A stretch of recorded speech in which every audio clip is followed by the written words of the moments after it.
Next जो हमारा question है, third question, prove that fall in temperature of the gas during the adiabatic expansion from P1 to P2 at temperature T is given by dt is equal to T by Cp del V by del T at constant pressure dP equal to TV alpha dP by Cp। ये है हमारा adiabatic expansion पूछा है। देखो पहले ही पता लग जाएगा कि जब हम प्रेशर P1 से P2 तक जा रहे हैं तो जब कोई चीज़ एक्सपैंड करेगी एडियाबैटिकली तो उस पर प्रेशर क्या होगा, कम होगा। तो P1 ज़्यादा है, P2 कम है, तो P1 से P2 हम जा रहे हैं, नेगेटिव की तरफ जा रहे हैं। नेगेटिव तो यहीं से आ जाएगा हमारा कि फॉल होगा टेम्परेचर का। अगर कहीं नेगेटिव है तो इसका मतलब वहाँ पर क्या है, fall in temperature of the gas. अब हम इसको प्रूव करेंगे। जब पहले ना हमें जब ये क्वेश्चन करना है तो थोड़े से मैक्सवेल के रिलेशन देख लो आप। मैक्सवेल अगर आपके अभी ध्यान नहीं हो तो मैक्सवेल थर्मो, ये लिख के नहीं आना पेपर में, ये सिर्फ याद करने का है कि मैक्सवेल थर्मोडाइनमिक रिलेशन क्या क्या होते हैं। del T by del V at constant entropy is equal to minus del P by del S at constant volume। Second है del P by del T at constant volume equal to del S by del V at constant temperature। Third है del T by del P at constant entropy equal to del V by del S at constant pressure। फिर है minus del V by del T at constant pressure equal to del S by del P at constant temperature।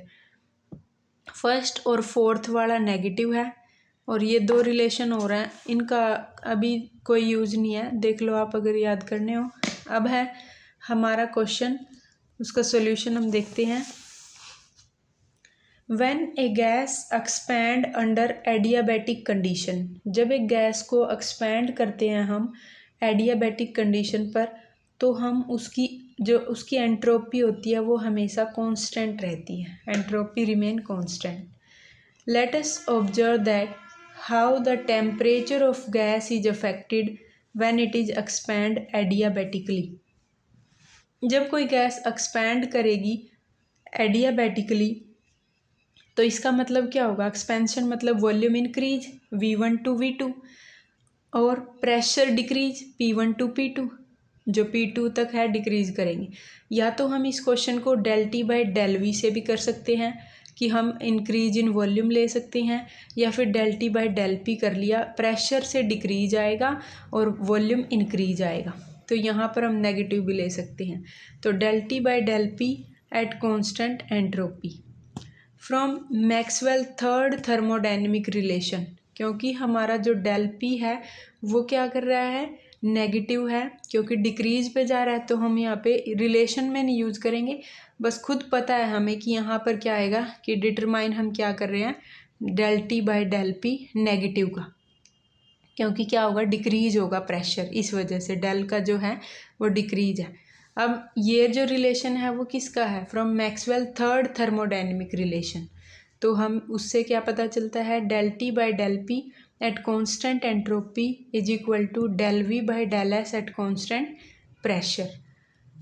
इसको हमने क्या किया, divide कर दिया both side T से, 1/T del T by del P at constant entropy, 1/T del V by del S at constant pressure. Equation number 1 नाम दे दिया इसको।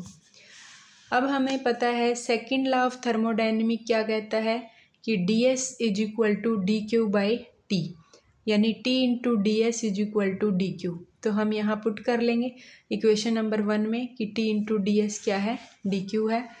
तो 1/T del T by del P at constant entropy equal to del V by del Q at constant pressure. 1/T del T by del P at constant entropy is equal to, अब हमने इसमें क्या किया, del T से multiply कर दिया, del T से ही divide कर दिया, del V by del T by del Q at constant pressure. 1/T del T by del P at constant entropy equal to, ये फर्स्ट वाले पोर्शन में V से मल्टीप्लाई V से divide, del V by del T at constant pressure, del T by del Q at constant pressure. अब हमें पता है कि ये जो रिलेशन है जो 1/v del v by del t at constant pressure, इतना रिलेशन यहाँ v से मल्टीप्लाई किया था ना, 1/v del v by del t at constant pressure, इसको हम अल्फ़ा लिखते हैं। तो यहाँ 1/t del t by del p at constant entropy equal to v alpha by C P. Alpha की वैल्यू क्या है, 1/v del v by del t at constant pressure, वो क्या है, is coefficient of increase in volume at constant pressure. तो ये क्या है, इंक्रीज इन वॉल्यूम का कोफिशिएंट है। तो अब यहाँ से हम देख सकते हैं कि हमारा रिलेशन क्या आ गया है कि, और यहाँ पर सी पी क्या है, del q बाय del t at constant pressure. तो यहाँ से हमारा इक्वल आ गया ये molar specific heat of gas at constant pressure, ये है मोलर स्पेसिफिक हीट। तो यही प्रूव करना था हमने कि dt इज इक्वल टू, यहाँ से देखो dt अगर है तो dt is equal to v alpha t, और ये उधर गया dp डिवाइड बाय cp। और दूसरा रिलेशन क्या था कि dt is equal to t by C P, और अल्फ़ा को एज इट इज़ लिख दो कि 1/v del v by del t, ये v से डिवाइड मल्टीप्लाई किया था वो नहीं करने की जरूरत, एज इट इज़ रख लो, del v by del t p is equal to D P. मतलब यहाँ से रिलेशन यहीं से दिखा दिया, या तो यहाँ से कर लो कि जो ये था कि अगर हमें वैल्यू चाहिए dt की तो किसके इक्वल आ गया, यहाँ इसको पुट कर दो सी पी कि D T is equal to T by C P del v by del t p D P, या फिर ये आ गया T V alpha D P by C P. तो हम स्टार्टिंग में ही पता चल गया था हमें कि प्रेशर का जो चेंज है डी पी वो क्या है, नेगेटिव है। तो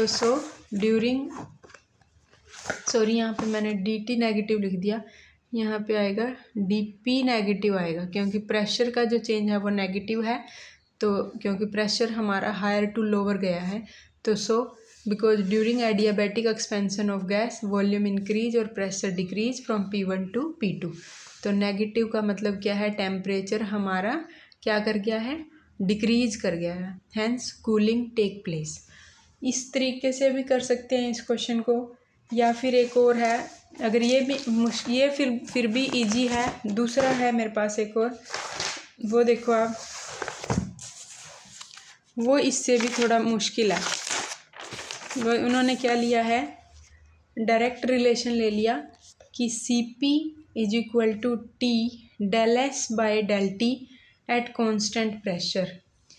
सी पी का ये रिलेशन होता है, इसको डिफ्रेंशिएट कर दिया विद रिस्पेक्ट टू पी, तो del C P by del p at constant temperature equal to T del by del p del s by del t at constant pressure. Equation number 1 दे दिया। अब Maxwell का relation use कर लिया कि D V by D T at constant pressure equal to minus D S by D P at constant temperature.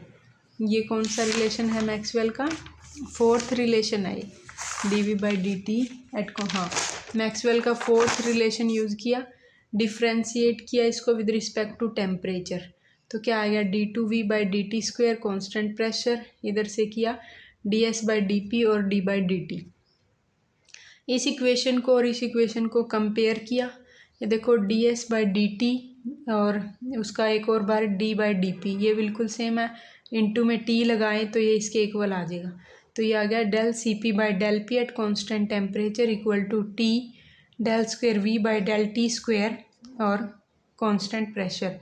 इस term को ऐसे लिख लिया v by V del v by del t del by del t।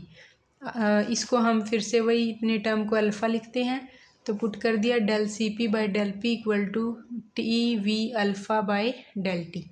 तो D T की value क्या आ गई, minus T V alpha D P by C P. तो नेगेटिव मतलब कि टेम्परेचर डिक्रीज हो गया। तो ये लग नहीं रहा वैसे ये 10 मार्क्स का क्वेश्चन। तो आपकी मर्ज़ी, आप यहाँ से करना चाहो यहाँ से कर सकते हो, अदरवाइज उससे कर सकते हो। Thank you.